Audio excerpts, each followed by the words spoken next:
Something that has been coming up a lot in therapy lately is the stress of a new semester and the anxiety surrounding that. There is so much pressure to do well academically, to meet the needs of your friends, to spend time with others, and you're trying to balance what feels like almost two different worlds, right? One where you go to class and you learn and you achieve this knowledge and understanding of whatever field you're going into. And this other side where you're drawn to spending time with friends, going out, learning more about yourself in a different way. And it can be hard to balance those. But there's so many pieces that come with a new semester. It's not just the balancing act of that. It can be if you have done really well in high school and you're afraid that you won't do well in college. We have multiple clients who have struggled in college, and it's not because of intelligence, right? It's not that causes someone to struggle. It's usually just trying to manage a whole new schedule. In high school, you're told what classes you're going to take. Your parents are usually on you a little bit more about getting your academics done. And sometimes you're even given a study hall or a resource hour to complete your work. And yet you go to college where, you can sleep in, you can take afternoon or evening classes, you can take online classes. There's a little bit more flexibility, and some people feel like that flexibility leads to almost like this belief that they can catch up at any point in time. It leads to this thought process of, okay, I can balance both worlds. I can sleep in and go to my classes and then still party at night. And there's no real time for actually getting work done. Some people are balancing trying to work a ton and still go to school. This isn't about if there's a right or wrong way to manage this set in time of life. There's no perfect schedule. There's just knowing what you're balancing and trying to meet it the best you can. So today, that's what I'm here for. I'm here to talk about how to balance a new schedule, how to manage the anxiety of a new semester, and ways to cope when it feels like things are getting out of hand. So balancing a new semester.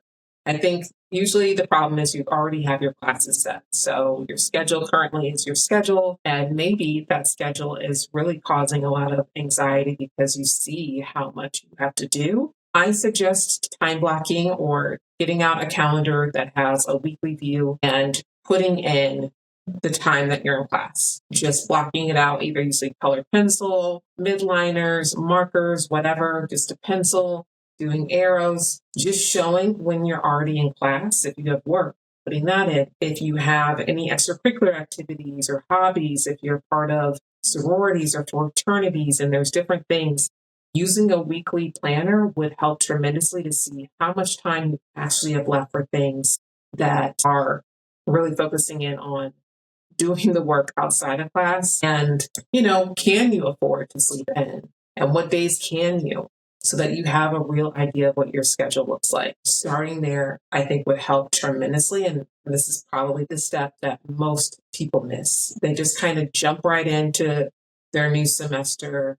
They get their syllabi, whatever they call it. I'm not really sure. But they get those, they get to class, they look at the schedule one time, and then they just keep going or not going to class. Which brings me to my next point. You will have classes that you feel like you can skip. Everyone feels that way. I think that's a common misconception. But I would just tell you from the beginning, try to make every class, even if it's boring, even if you feel like you're not learning anything, use that then as a study hall. Use that as a resource hour. Use that as time to get things done. But skipping leads to this view that I don't have to really do the work for the class. And then you find yourself sometimes digging yourself way into a hole that you can't get out of. When you skip your classes, you give yourself this thought process of this doesn't matter. And ultimately it does for the grade. It does if you get behind and you reach out to your professor and your professor's like, who are you? What are you wanting? They're not going to be willing to work with you as much because they just haven't seen you in attendance. So I would just try to tell myself, even if I don't want to attend the class, to attend. If you have a class that's 3 days a week and you're missing pretty much 2 out of 3, if not more, it's just really hard to catch up. So put that on the list to do as a non-negotiable for yourself is to try and make it to every single class, no matter what. And on top of it, whether you're paying or someone's paying, someone's investing in your future. And I think just by looking at it that way, it helps to remind yourself like, oh, this is an investment and I can use this invested time on something. It doesn't have to be on the class. It can be in 1,000 other ways, but you can be investing that time by getting ahead or doing something differently.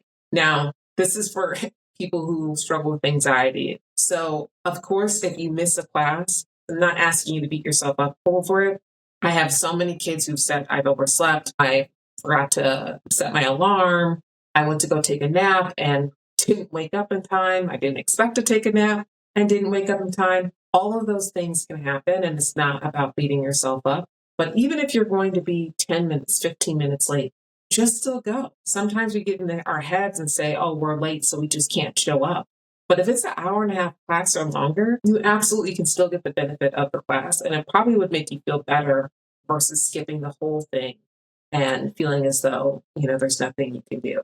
Now, if you slept through the whole class, that is what it is. Move on and go on about your business. We just don't want to set the precedent of missing classes altogether. Another way to set yourself up for success being back at school, or if this is your first semester, is really sitting down and having your non-negotiables. Some things that I've seen clients use that actually work for them really well is just setting routines and schedules. And it's funny because most of the time, the routines and schedules are ones that you probably did or your parents pushed you to do when you were at home with them. Making your bed, setting your clothes out the night before, all these things that they kind of pushed you to do, and you're like, I really don't enjoy them anymore, are things that you'll probably find implementing those again will just help you have more balance with your schedule. So it will make you feel as though, oh, if I had made my bed, when I come into the room, it just feels lighter. It doesn't feel so messy and it makes me feel more comfortable in the space. If you set out your clothes the night before, instead of waking up and brushing or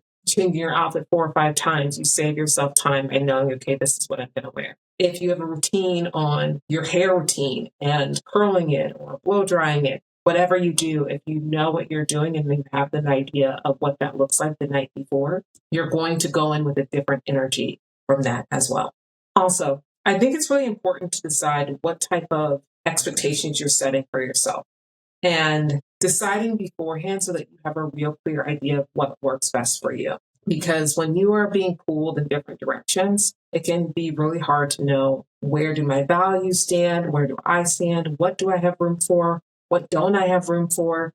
And it feels like you're being pulled in different directions. So what I mean by this is, when I went to college, one of the things that I try to do is tell myself, this is the GPA that I wanted to keep. And it wasn't set by my parents. It wasn't set by the school. It was set by me. And so if I got my work done, then I would know, okay, great, I can go out and do these things. I would break down projects, papers, instead of if I had a 10-page paper and trying to do it all, a couple of days beforehand or a day beforehand. I would start a couple of weeks ahead and just tell myself, today I only have to write a page. And it just broke it up to make it easier. But when you have an expectation of yourself of what grades you're going to get, it really does make it easier to know what you have room for and what you don't have room for. So if you know, for instance, that you're going to have some of the toughest classes this semester, of course, that means then you're not going to be able to spend as much time with the social life that you're wanting. So you just are now having to select a little bit more. Like, okay, I'm going to value my sleep more, and I'm going to spend more time at the library than what I expected this semester. But ultimately, right, the goal is that I get this GPA for myself, and that helps me. Now, some people might say this causes me way more stress and anxiety by having that. And if that's you, that's totally fine. You have to use what works best for you. And college, I think, is one of those situations where you really do have to learn yourself, learn your rhythm, learn what works for you. I have clients who say, I will never wake up for a morning class. That is fine. I have clients who say, I will always set morning classes so that I'm done early and I have more time for the rest of the day to get work done and still have a social life. Whatever works for you, just know that you have to bake in time.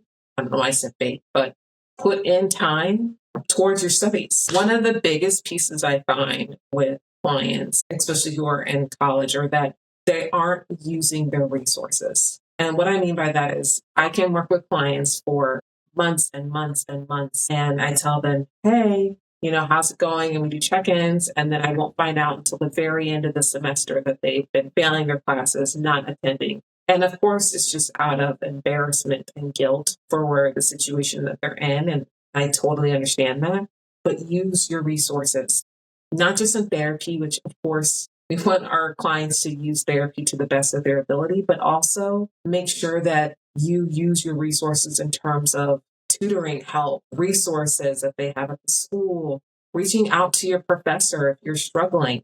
Do not avoid. And that's usually what anxiety leads you to do. Anxiety makes you think, if I just avoid this situation, it will get better or it will lessen the anxiety. But of course, we know that's not true. It makes the anxiety 1,000 times worse. And I feel like a lot of my clients, this is the main reason why they've gotten to academic situations that felt like they were on the verge of being on academic probation, ones who have been on academic probation, ones that have had to take semesters off. All of it happens. And again, I think, sometimes we beat ourselves up over what we did and what we could have done differently. But sometimes that's the growing pain that you need to have.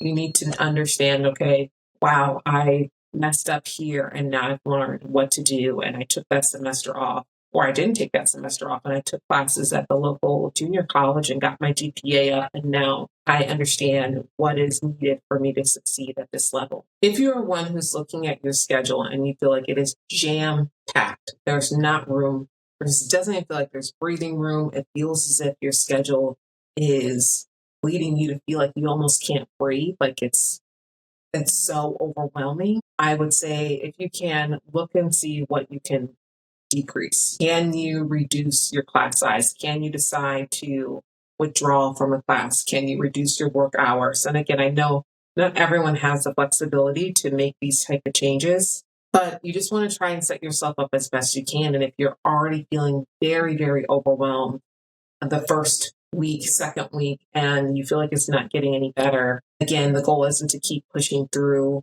and thinking, oh my gosh, this is going to work. It's also learning how to trust your instincts. It's one thing to just feel tired, but manageable. It's another thing to feel like this constant doom and gloom feeling around your whole entire schedule where it feels as though you're not going to be able to juggle everything. And sometimes we just have to admit that we can't juggle everything. So if you're feeling that your classes are too much or that the schedule is becoming way too overwhelming, trust your instincts. Drop a class. Again, making sure you're still getting the amount of hours you need for, of course, college credit. And if you have scholarships and all of that, make sure that's taken care of first. But if you can drop something, then do. I've had clients who've had to leave their extracurricular activities and just realized that it was pulling way too much time from them and they weren't able to balance it. I've had clients reduce their work schedule where they were working so much that it just wasn't leaving enough time for them to do their work. I hope this helps. I know these are like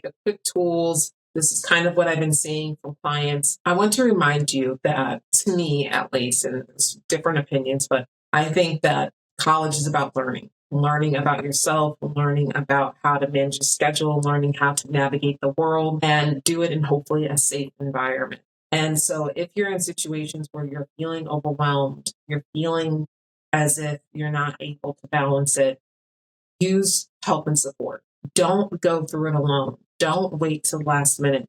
Feel like you're a failure because you can't balance it all. Reach out for help. Also, I strongly recommend having a good morning and evening routine. I know these are things that people think are just, of course, morning routine, evening routine, yes. But it really does make such a big difference in how you navigate the days. Think about it this way. If you envisioned just what the best day would look like for you, for your schedule, and how you would feel in the mornings, how you would navigate the day, how would you end the day, what would you be doing? I think you'll see that, it starts with setting myself up for success in the morning, right? If you're running around and you're trying to get things done and you're still working on schoolwork, you're starting the day overwhelmed. And so you see that feeling carries with us the rest of the day. But if you have a really good morning routine and a really good evening routine, it kind of lessens the anxiety and the stress because you feel like, okay, I've already set myself up pretty well.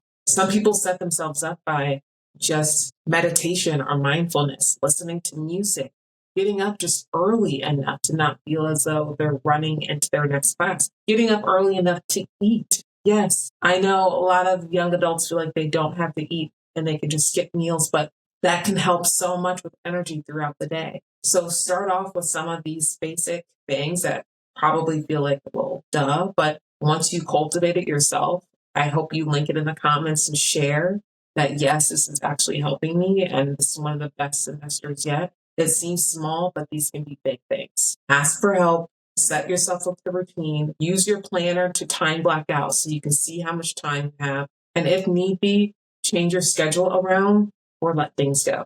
I hope you liked this video. I plan to do more trending in the therapy sessions type of videos, and I look forward to seeing you at the next one. Thanks.